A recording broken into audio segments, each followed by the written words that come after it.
Hello everyone, my name is Jordan Shea from Team 5282, and I'm here to show you how I was able to code our robot to drive using Mechnum Drive this year, 2020, first robotics competition.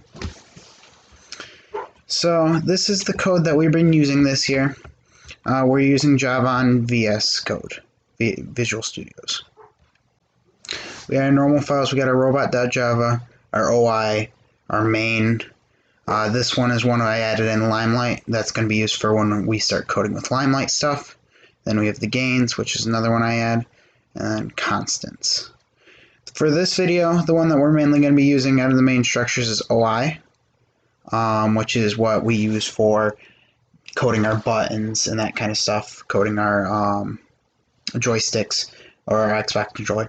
This time we're going to be using an Xbox controller, and for this part we won't need buttons, but later on for another video we will probably use buttons for one of our other subsystems. For subsystems I got two here. I'm working on intake right now, but I got DriveTrain done, and that's what I'm going to be showing you guys today.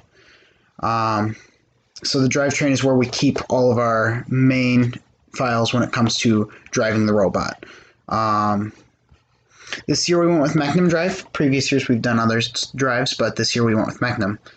Another thing that we're going to be using in this video is the command drive with Xbox, which you can call it something different, but I use drive with Xbox because that makes the most sense since we're driving with an Xbox controller. Okay, so to start it off, you're going to want to make a command called DriveTrain, or not a command, a subsystem. So to start it off, you're going to want to make a subsystem called DriveTrain. This is where all your information is going to go for driving your robot using Mechnum Drive or Tank or whatever. Code is different for each type of drive, so Mechnum will be way different than like Tank or something like that. So starting off, we got our imports right here. As you can see, some of these imports I'm not using right now because that's what the yellow arrow means. It means that they're not in use. So you can kind of ignore those ones. But then you get the ones that are normally given to us right here, like the import FRC 5282. That's what our robot is. But the imports that you're going to need to put in are these two right here.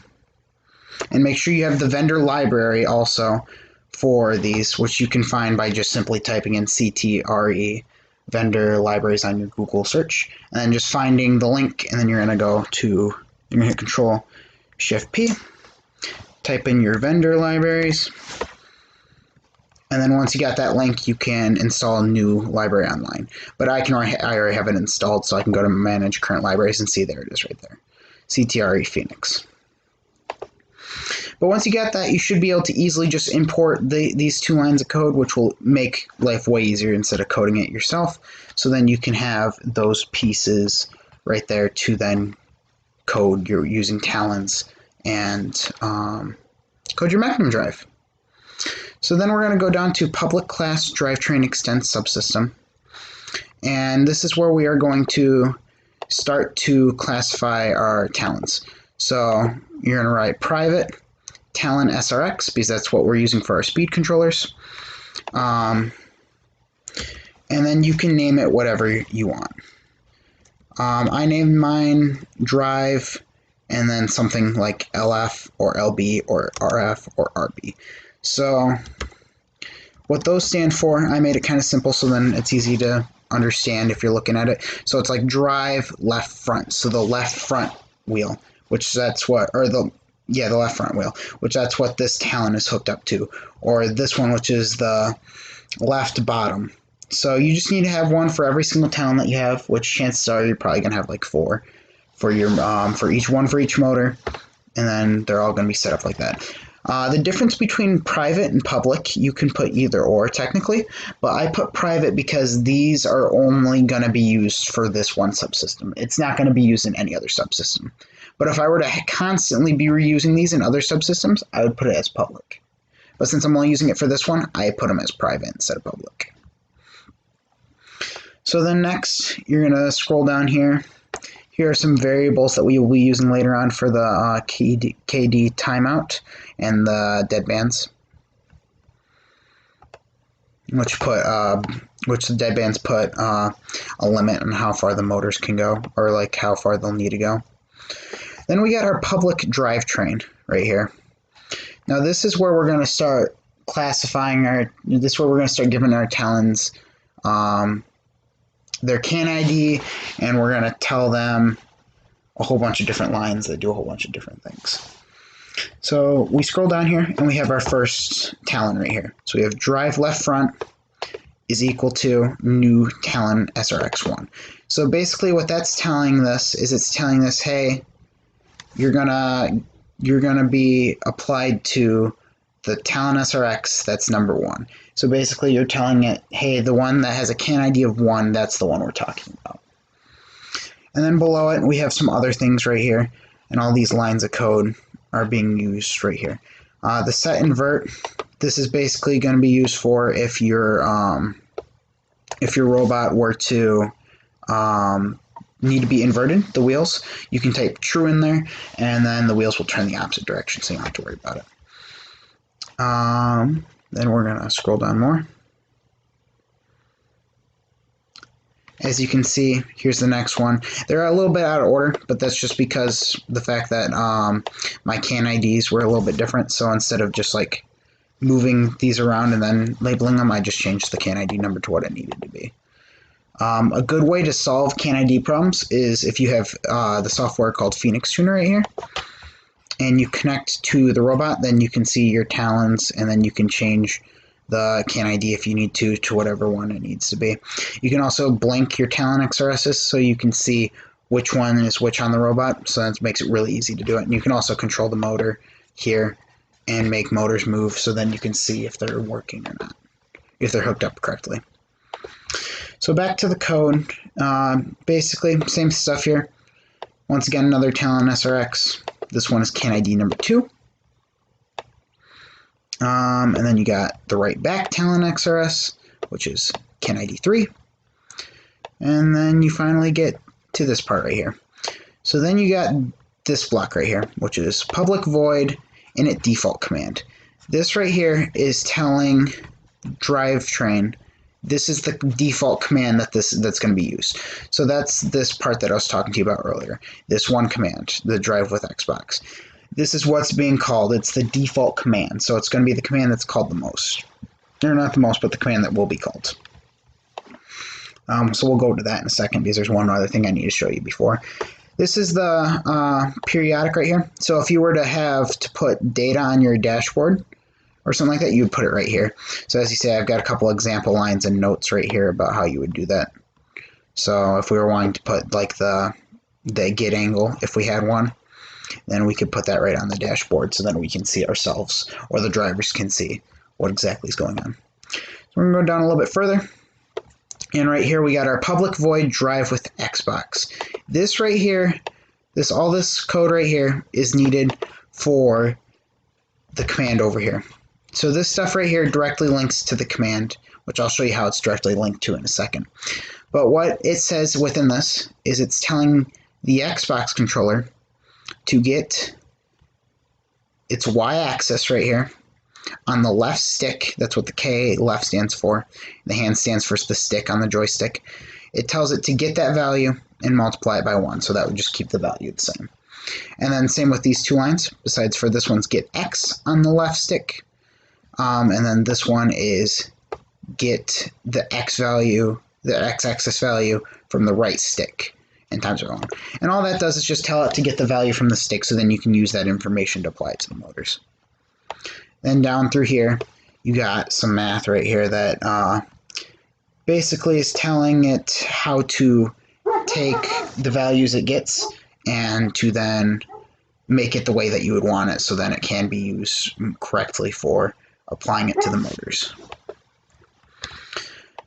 Then you got the system.out print line. These right here will directly go on to your driver dash, or not your driver's dashboard, sorry, my mistake, the real log. So like if I were to send the code right now, it would pop up on the real log over here, and it would print out the values of our different motors.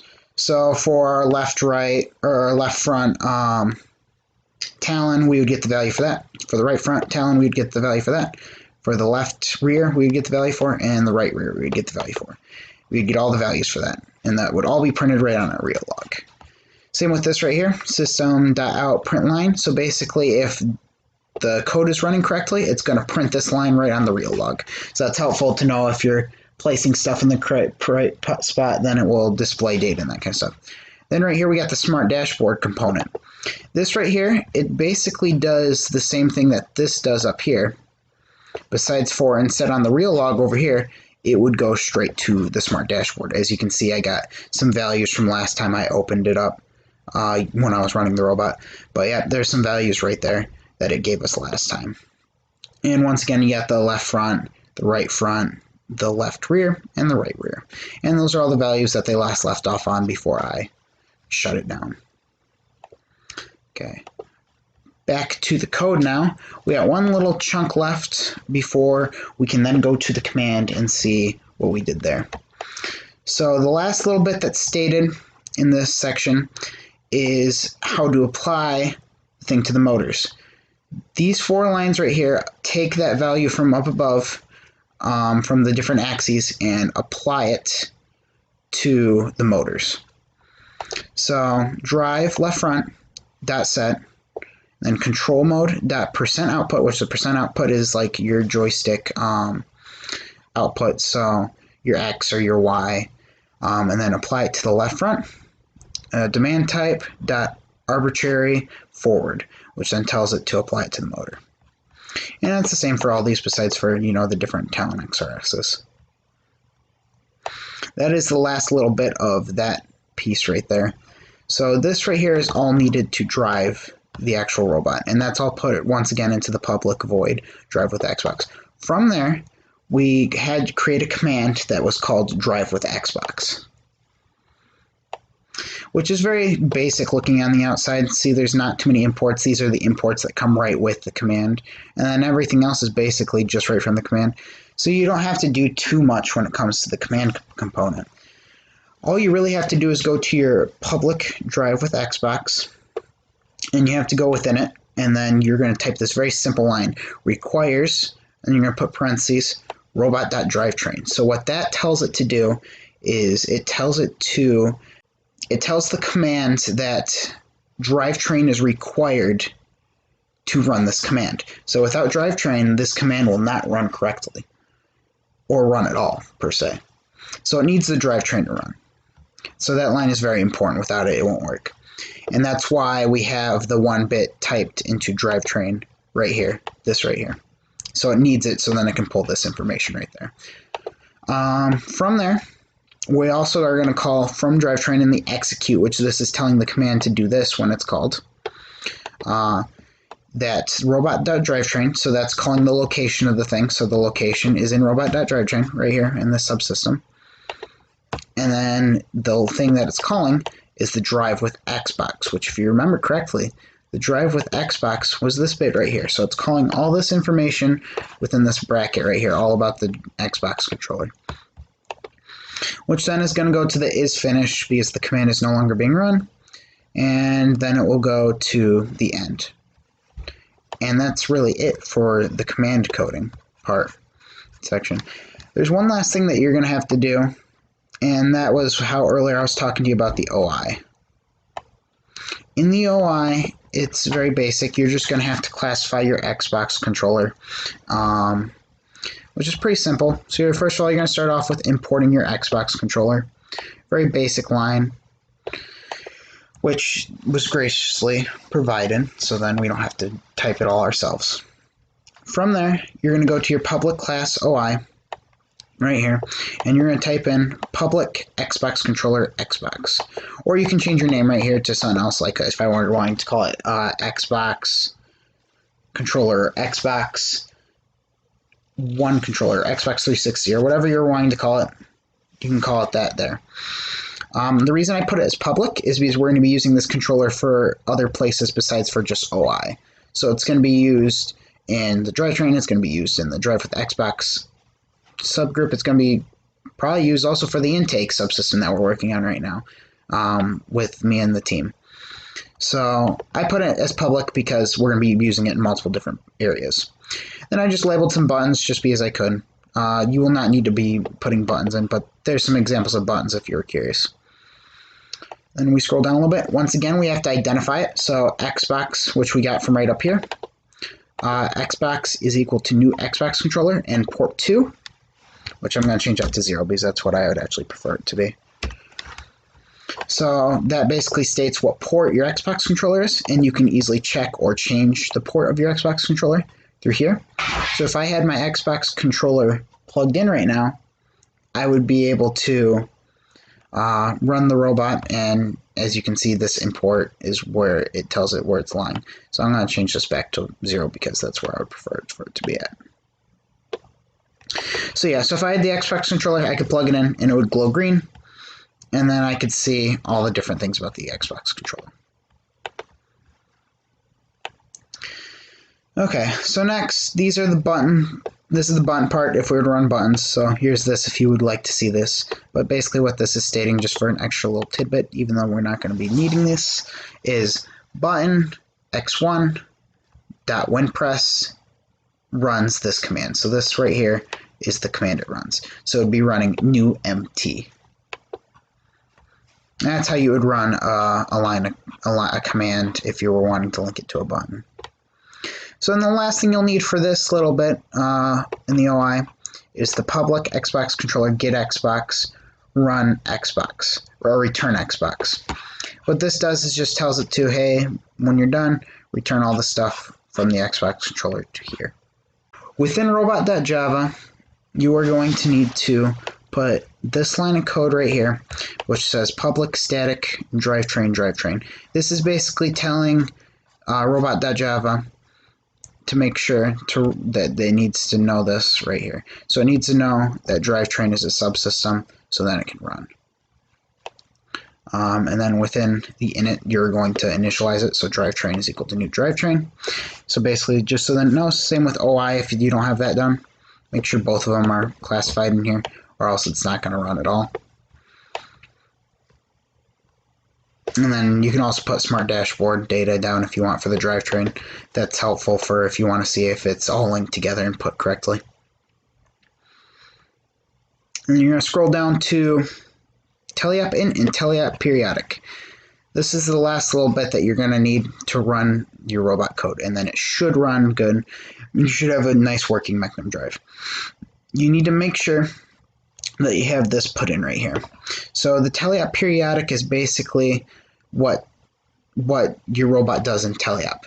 So let's say if I were wanting to run a certain thing, like a certain command in teleapp, I could put that here and it would run that when I hit teleapp. But what we're going to want is scheduler.getInstant.run. This basically tells the code everything that is a subsystem, it's going to just run through them. And it's just going to run through everything that's here that's teleapp based, and it's going to just run through it, and it's going to go through it. So then we don't have to go in here individually and type a billion different things.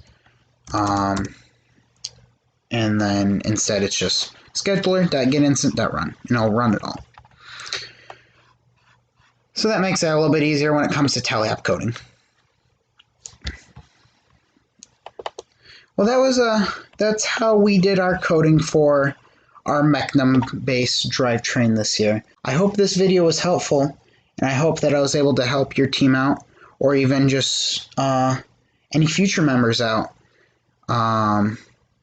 to code their robot using Java for drivetrain purposes. I wish everyone on different teams good luck, and I hope the force will be with you this year.